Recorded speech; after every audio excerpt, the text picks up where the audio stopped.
नमस्कार, आप देख रहे हैं पॉलिटिकल आइडिया। मैं हूं प्रदीप कुमार। मित्रों, आज 9 जुलाई है, बिहार भारत बंद है। और भारत बंद तो है ही, साथ साथ बिहार में राजनीतिक दलों ने महासंग्राम छेड़ा है। और इस महासंग्राम का नेतृत्व करने के लिए, बिहार का चक्का जाम करने के लिए कांग्रेस पार्टी के सर्वोच्च नेता राहुल गांधी आज पटना में है।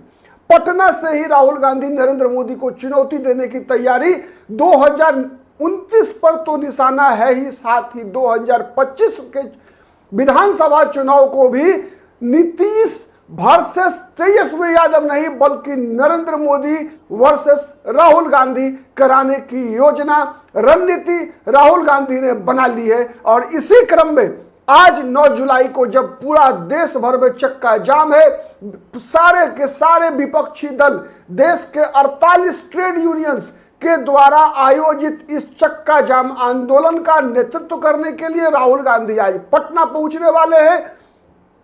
और पटना से ही नरेंद्र मोदी को चुनौती दे रहे हैं, न केवल 2025 के बिहार विधानसभा चुनाव के लिए बल्कि 2029 के लोकसभा चुनाव के लिए ही।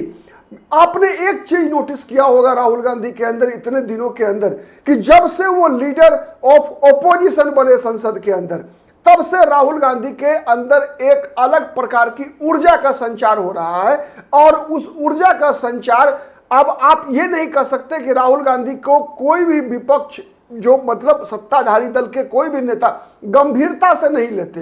कई ऐसे मुद्दों पर राहुल गांधी की प्रतिक्रिया को आप देखिए, जब सरकार को उन मांगों को माननी पड़ी है। ये आपको इधर साल भर के अंदर ही 8 जून को सरकार की शपथ हुई थी, आज 9 जुलाई है, 1 साल 1 महीना 1 दिन के अंदर आप देखिए कई, अगर मैं बात करूं जातिगत जनगणना की, तो आपको याद होगा संसद में राहुल गांधी ने कहा था कि सरकार को यह बात मेरी माननी पड़ेगी और सरकार ने माना। ठीक है, तो ऐसे कई उदाहरण हैं। फिर आज सवाल उठ रहा है कि बिहार को ही राहुल गांधी ने क्यों चुना। तो सबसे इसका एकमात्र आसान सा जवाब है कि बिहार में इस साल विधानसभा चुनाव है। आपका सवाल हो सकता है विधानसभा चुनाव तो इससे पहले भी कई हो चुके हैं, 11 वर्षों के दौरान, नरेंद्र मोदी के कार्यकाल के दौरान, जब राहुल गांधी ने क्या उस चुनाव को इतनी ही गंभीरता से लिया? नहीं, पहली बार राहुल गांधी बिहार विधानसभा चुनाव को इतनी गंभीरता से ले रहे हैं। आपके सवाल से मैं सहमत हूं, इसलिए कि आप देखिए कहीं ना कहीं राहुल गांधी के अंदर जो लीडर ऑफ ओपोजिशन बनने के बाद जो एक चैलेंज के रूप में, कई बार होता है ऐसा है कि जीवन में कुछ घटनाएं ऐसी घटती है जिस पर आपका नियंत्रण नहीं होता, और कुछ चीजें हर व्यक्ति के अंदर, दुनिया में कोई भी व्यक्ति हो, उसके अंदर एक कहा जाता है कि कुछ करने के बारे में सोचो, कुछ बनने के बारे में बाद में सोचना। लेकिन कई बार कुछ होता है कि किसी व्यक्ति को जब कोई महत्वपूर्ण पद मिलता है तो वो व्यक्ति पद के अनुसार व्यवहार करने लगता है। तो राहुल गांधी को आप उसी नजरिए से देखिए कि राहुल गांधी को जब से लीडर ऑफ ओपोजिशन का पद मिला, तब से राहुल गांधी ने उस पद की गंभीरता को समझा, उस पद की जिम्मेवारी को समझा। और राहुल गांधी, अब व्यवहार राहुल गांधी का यह है कि वो नरेंद्र मोदी को सीधा चुनौती देते हुए दिखते हैं। पहले क्या हो रहा था, आप याद कीजिए कि इस 2024 के चुनाव से पहले कांग्रेस पार्टी हर विधानसभा चुनाव को क्षेत्रीय नजरिए से देखती थी। हर विधानसभा चुनाव को क्षेत्रीय नजरिए से, जैसे उत्तर प्रदेश है तो उत्तर प्रदेश में कांग्रेस को कैसे फायदा होगा, इसकी रणनीति बनती थी कि कांग्रेस कैसे वहां पर कुछ सीटें जीत सके। पश्चिम बंगाल चुनाव हो रहा है तो पश्चिम बंगाल में पश्चिम बंगाल के नजरिए से, वहां की स्थानीय राजनीति के नजरिए से कांग्रेस पार्टी चुनाव को देखा करती थी। लेकिन 24 के लोकसभा चुनाव के बाद आप देखिए कि राहुल गांधी ने विशेष रूप से, मुझे लगता है कि महाराष्ट्र, हरियाणा और ये झारखंड का जब चुनाव खत्म हुआ है, उसके बाद से कहीं ना कहीं कांग्रेस के अंदर, कांग्रेस के थिंक टैंक के द्वारा एक चिंतन मनन किया गया होगा। उसी का परिणाम है कि कांग्रेस पार्टी, अगर आप देखिए कि दिल्ली विधानसभा का चुनाव हो या बिहार में विधानसभा का चुनाव होने जा रहा है, जो उसमें कांग्रेस पार्टी का नजरिया क्या है? नजरिया राष्ट्रीय है। यह सबसे बड़ा परिवर्तन है। क्षेत्रीय मुद्दों को उठाकर राहुल गांधी राजनीति नहीं करने जा रहे हैं, क्षेत्रीय दलों के समक्ष राहुल गांधी समर्पण नहीं करने जा रहे हैं। यह परिवर्तन है।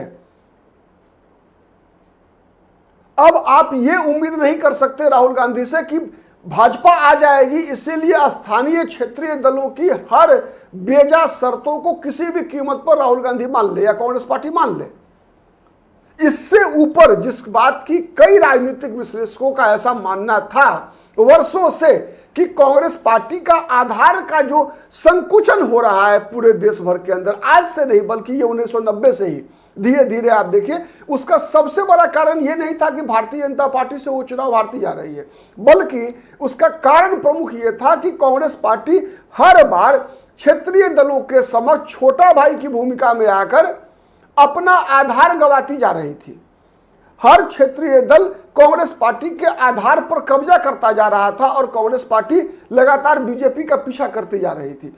तो इसका परिणाम क्या हुआ? परिणाम यह हुआ कि उत्तर प्रदेश खत्म, बिहार खत्म, पश्चिम बंगाल खत्म, महाराष्ट्र में भी जब से शिवसेना के साथ उद्धव ठाकरे, पहले ही से शरद पवार थे तो ठीक है, शरद पवार के साथ एक तरह से कह सकते हैं आप कि डीएनए मिलता है, वो भी सेकुलर दल, लेकिन शिवसेना के साथ तो ये बात तो केवल यही हो गई ना कि जैसे भारतीय जनता पार्टी ने people's democratic front Mehbooba Mufti से तालमेल कर लिया, तो उसको जस्टिफाई करने के लिए कि कांग्रेस पार्टी ने भी उद्धव ठाकरे से तालमेल कर लिया, तो केवल ये जो नजरिया, तो इससे कहीं ना कहीं कांग्रेस का आधार का क्षरण होता गया, कांग्रेस अपना आधार गंवाती गई और ऐसा कहा जाने लगा कि जहां जहां बीजेपी से सीधा मुकाबला है कांग्रेस पार्टी का, वहां ये नैरेटिव जो तैयार हुआ वो कांग्रेस को डराने के लिए तैयार हुआ, जबकि इतिहास और आंकड़ा इसके खिलाफ है।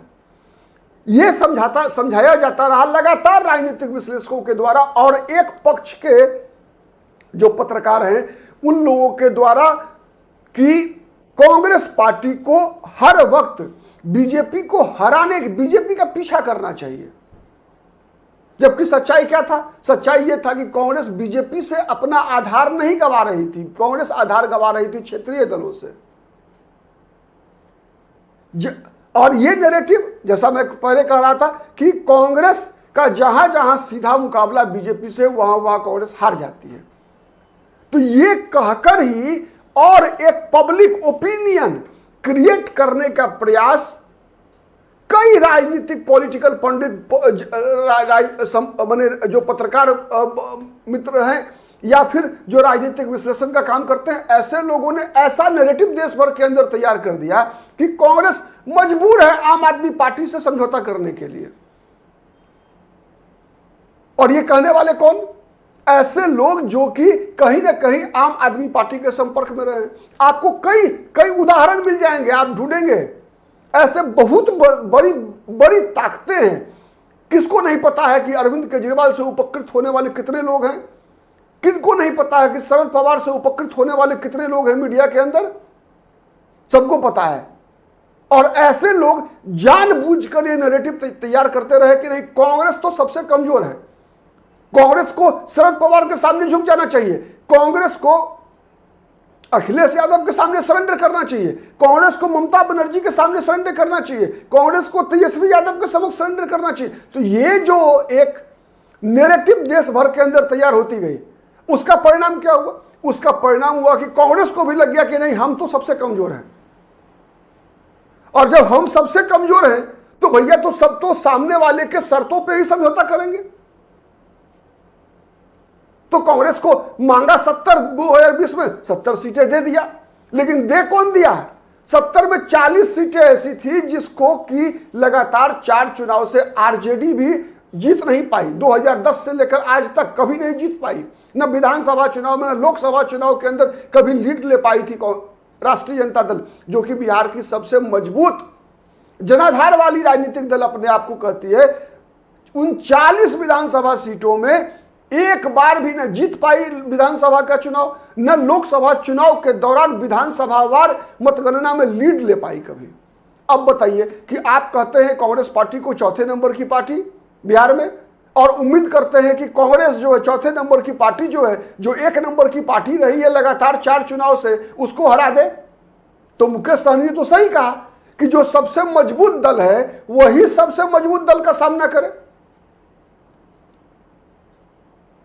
अब अगर मान लीजिए बने किसी भी भारतीय तेज गेंदबाज को, जो इंग्लैंड का सबसे बेहतर बल्लेबाज है, जो रूट मान लीजिए जो सबसे बेहतर बल्लेबाज है इंग्लैंड का, उसके खिलाफ भारत अगर 7वें 8वें नंबर के गेंदबाज से केवल बॉलिंग करवावे तो क्या भारत कभी मैच जीत पाएगा? तो ये तो ऐसी स्थिति। तो एक तरफ आप कहते हैं कांग्रेस सबसे कमजोर, दूसरी तरफ कहते हैं कि कांग्रेस को सबसे मजबूत सीटें दे देनी चाहिए। तो ये साजिश है और इस साजिश से भी कांग्रेस पार्टी को लड़ना पड़ रहा है, जिसका कि नुकसान हुआ है। तो इसीलिए ये सबसे एक बड़ा परिवर्तन जो राहुल गांधी के अंदर दिख रहा है कि नहीं, हम सरेंडर नहीं करेंगे।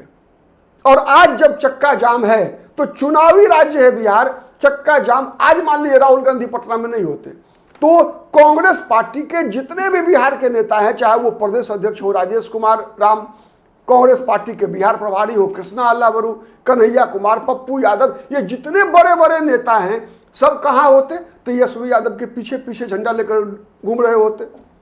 और आज जब राहुल गांधी पटना की सड़क पर है तो फिर अंतर क्या आएगा बताइए? तेजस्वी यादव राहुल गांधी के पीछे होंगे या नहीं होंगे? यह सबसे बड़ा परिवर्तन है। यह सबसे बड़ा परिवर्तन राहुल गांधी में है कि राहुल गांधी अब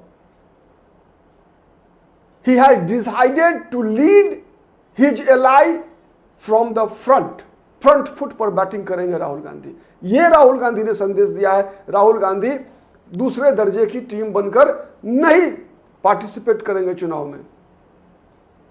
आज के लिए इतना ही। बहुत बहुत धन्यवाद। नमस्कार। जय हिंद, जय भारत।